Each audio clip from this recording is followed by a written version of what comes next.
This is Get Real with Bob and Stacy, the show that helps you learn about the mortgage and real estate markets. Get the inside scoop from their expert list of guests and have some fun along the way. Now, here's Bob Gallagher and Stacy Alcorn. Welcome back. You're listening to Get Real with Bob and Stacy. You're joining us for our Leaders and Legends segment. And our first guest today is Marty McDonald, CEO and co-founder of Bad Rhino, social media marketing agency. Welcome to the show, Marty. Hey, great. I appreciate you having me here. So I want to give everybody some background on Marty. He is the go-to guy for what works in social media marketing. As Bob mentioned, co-founder and CEO of Bad Rhino, Inc. And Marty has used social media strategies to actively recruit and build online marketing businesses for over 12 years. He knows how to harness the power of social media and has consulted with small businesses and startups to help them use that power to get off the ground. So first, how did you get started in social media marketing, Marty?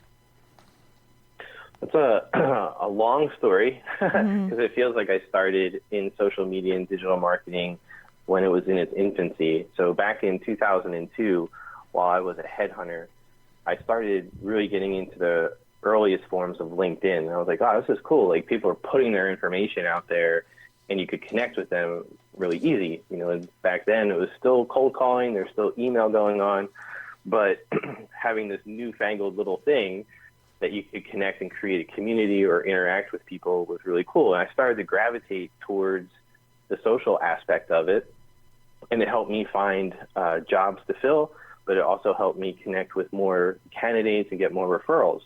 And I started looking around on the internet because I was like, maybe this will tie into some internet marketing things. And that was the birth of it. Back in 2002, I started out as a hobby. Then it became a well-paying hobby for the next 2-3 years.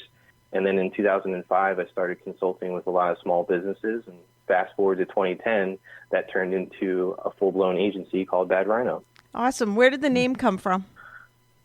Everybody asked that question, and I'm pretty sure that's why we kept it. My business partner at the time, he and I were working at a different company, and he had come into my office and basically said, you know what, I don't feel like doing this anymore. And I laughed, and I'm like, well, what do you mean, work for me? And he's like, no, just the work, this type of work. And he's like, I have an idea, and people have been asking me about it. And I said, okay, well, let me hear. And I was interested right away from the concept, and Rich is a great business partner because he is very focused but very thorough and well thought out. And once he laid out this plan, I said, Rich, this is interesting, you know, building it off your current blog and current brand that he had called Corn on the Job. He had built a massive social media following that got him interviews and got him placed in articles and things like that. And people started asking him, Rich, how are you doing this? So him being that well-thought-out person, I said, Rich, come up with a name for this. And then once you have the name, you know, I'll help you hash out some details, and, you know, maybe we can put something together and you could have this little consulting-type agency. So he comes back 15, 20 minutes later with a handful of names, writes them on my whiteboard, and for the life of me, I can only remember two. One was Bad Rhino, and the other one was Moosehorn. And there was another 10 names on there. We stuck with Bad Rhino, and we were off to the races shortly thereafter. Very memorable. Yes, it is. What are the social media? It's a real story. Exactly. That's what I love about it. That's awesome. My real estate company is Lair, and our logo is a lion. And there's a story behind it. So every time I sit down with a possible agent that is joining the company, I start right from the beginning, how our name came about and how it relates to lions hanging out in lairs, etc. And it sticks with people. So I love Bad Rhino. That's awesome. Thank you. Yeah. What are the social media marketing challenges for businesses and entrepreneurs as you see it? I think the biggest one, and this is just about everybody. I mean, every size company, every marketing department, every entrepreneur, every small business owner, they get caught up in what's new. They don't necessarily chase the shiny object all over the place, but they get caught up in what could this new thing do for my business, rather than being just like anything else in life. If you're consistent with something, you can get good at it, you'll start to see results. and they're not immediate, but there's an effect to it, just residual effect to it. And that's what I see is we have so many people come to us at first, and they're like, we don't even know where to start. And some of them have established businesses, and some of them are starting out. And it's really fascinating to see that. Now, 7 years ago, it was like, hey, we don't know where to start because we don't understand it. Fast forward 7 years, it's, hey, we don't even know like where we should focus because it seems to be just a new something every single day. That's the biggest challenge. And what I tell everybody to overcome that challenge is wherever your market is and whoever the people who you are that you sell to, that's where you want to be. I hear people like, well, we want to start an Instagram, page. That's fine. Go ahead. But do you have anybody there that you think would, take a look at your service? Mm-hmm. No, we actually think they're on LinkedIn or Facebook. We'll start there and get good at one and then move on to the next ones because they can all tie together in some way. Right. So how can a business leverage their social media? The biggest part is to communicate with current customers first. And then the second phase of it would be to acquire new customers. So the best way to do it is to inform them and entertain them. Let's just take something simple, like a restaurant. It's a very simple idea. Let's just say you serve breakfast, lunch, and dinner, and your main focus is on dinner is you have a great wine collection. So instead of inundating everybody with just wine, since you're known for it, what you want to do is maybe just put things that pair well with the wine, educate the consumer why they might come in there, what makes it a little bit different, but also share wine news and food news just for that general area. That sounds simple, and most people go, well, that seems like a waste of time.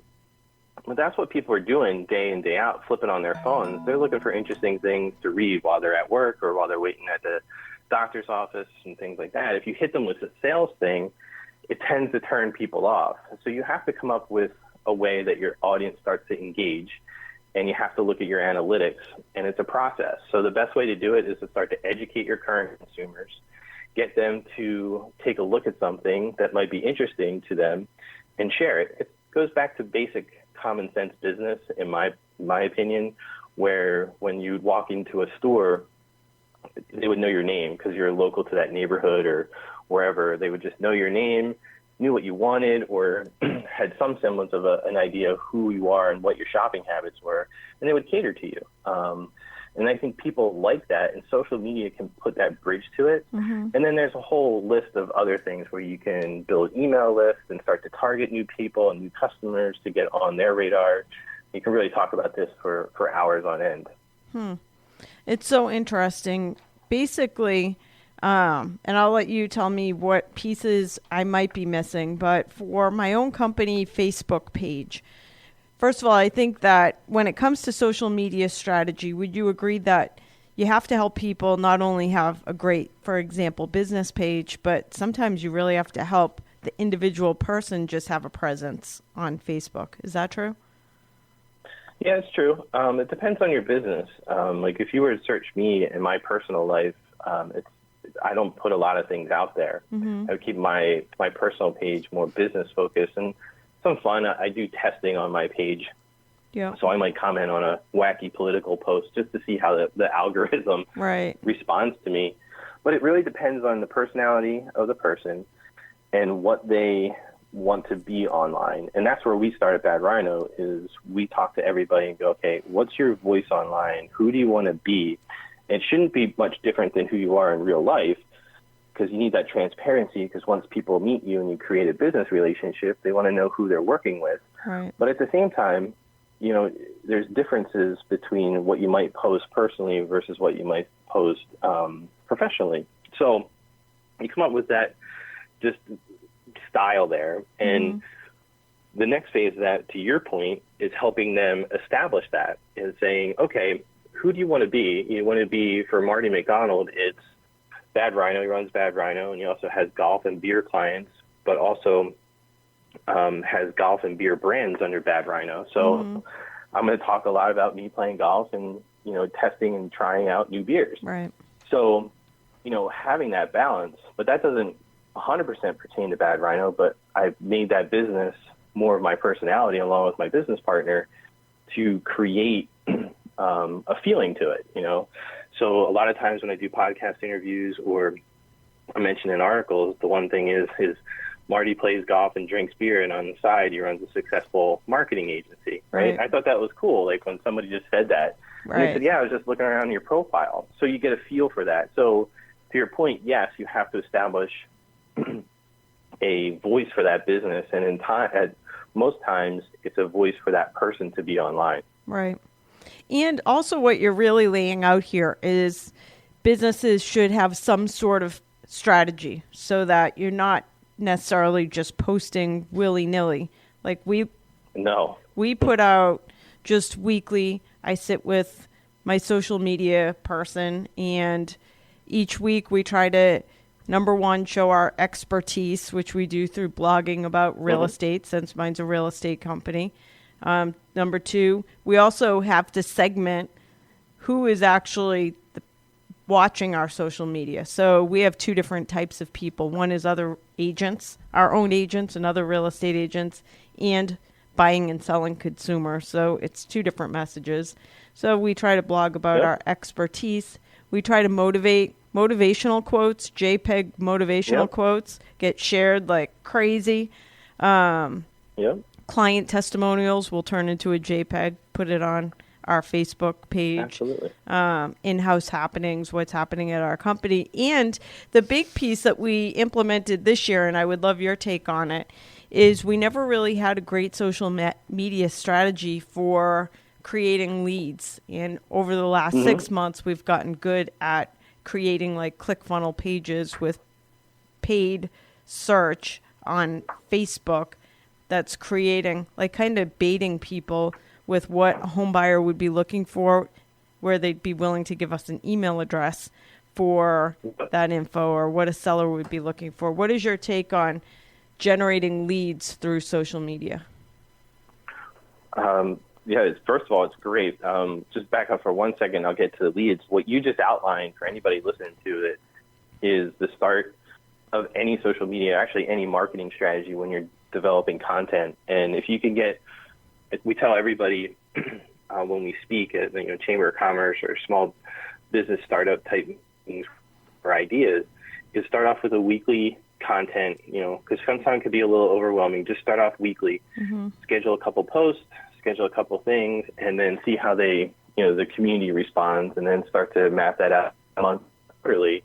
And, you get a robust strategy, and you can start to see, Stacey is coming back to seeing like, hey, the motivational quotes were shared, so why don't we combine a motivational quote picture with a blog article, right? And see what the differences are, and see if that gets shared more than if we just post the blog. In terms of leads, it's tremendous. It can be, you have to be willing to, break a few eggs to kind of get that omelet going. Right. People get frustrated a lot of times when they run Facebook ads. And it used to, I wouldn't say it was ever simple, but it was very simple and easy a few years ago when the ad platform was just maturing, but because they would default to giving you the results that you want. Right. And what I mean by that is if you said, hey, 30 miles around Philadelphia that we're interested in real estate, they would show it to everybody in real estate. Right. So now it's like, I want to have realtor leads. Let's just say you're an insurance agent. And now you have to get down to a granular level where it's like specifically say, hey, I'm working in real estate and I'm a realtor and I work at these companies, and you can target, which is great.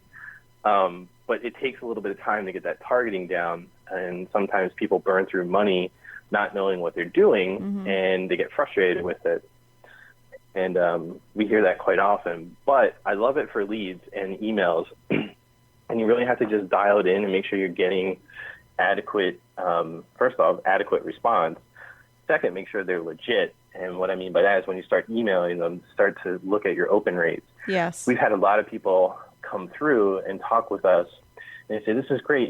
We built a 4,000 person email list through Facebook ads, but we're looking to take it next level. So we're looking to outsource some things, and we're talking to Bad Rhino.